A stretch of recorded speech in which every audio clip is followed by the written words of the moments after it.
Hola amigos, ¿cómo están? Bienvenidos a Maro Folk. Esto es Cómo zapatear rápido y fácil 19, así que comencemos.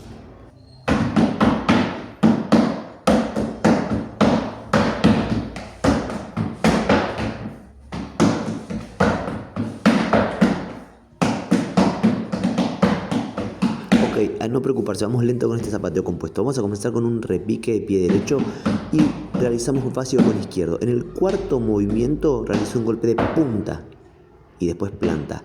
Saco con el pie derecho un salto con taco, salto, raspo, salto y ahora apoyo el taco y hago un floreo hacia la izquierda.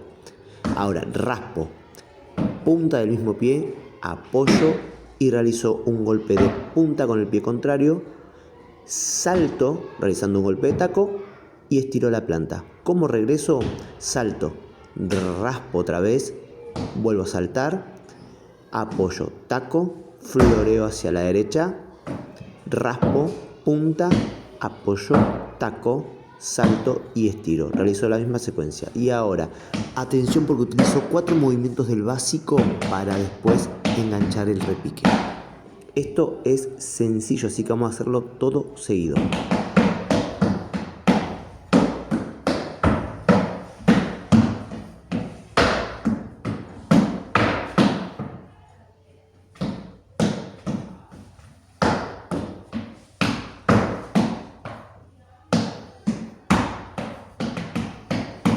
Lo hacemos un poquito más rápido.